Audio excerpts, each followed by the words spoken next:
বট বাহিনীর শয়তানি দেখে শয়তানও মুচকি হাসে। মাননীয় স্পিকার, আমি ক্ষমা প্রার্থী যে তথ্যটা যেটা এসছে এটা আমার কাছে আসলে প্রশ্নটা এরকম ছিল। সরি। মাননীয় স্পিকার, গত 9/4/26 তারিখে বাংলাদেশের বগুড়া এবং শেরপুরে দুটি উপনির্বাচন হয়েছে। তা সেখান থেকে আমাদের মাননীয় সদস্য, শেরপুর 1 আসনে নির্বাচিত মাননীয় সদস্য হাফেজ রাশেদ, তিনি তার বক্তব্য বলেছিলেন তাদের একজন কর্মী সেই নির্বাচনে নিহত হয়েছে এবং তিনি এখানে পাঠ করেছেন নিরাজন। মাননীয় স্পিকার, পরবর্তীতে জানা গেছে সেই কর্মী নিহত হয় নাই এবং তিনি জীবিত আছেন। কাজে এই বিষয়টি যেহেতু সংসদে এসছে, না জীবিত আছেন, যেহেতু বিষয়টি সংসদে এসছে এবং রেকর্ড হয়েছে, সুতরাং এই বিষয়টি আপনি এক্সপান্স করার জন্য আমি আপনাকে অনুরোধ করছি। ধন্যবাদ মাননীয় সদস্য। রাশেদ সাহেব আছেন এখানে?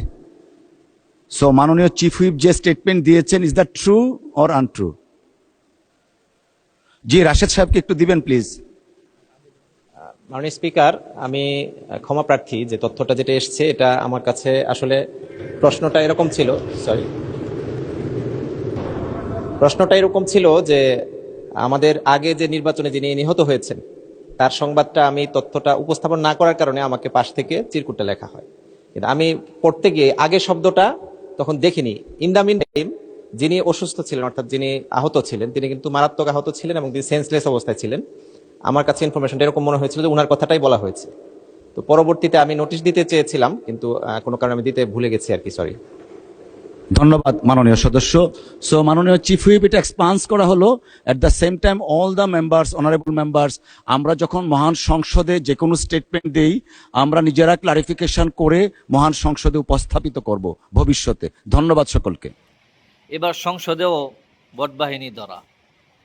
সংসদে গুজব ছড়িয়ে অবশেষে ক্ষমা চেল বট বাহিনীর এক লিডার সংসদে।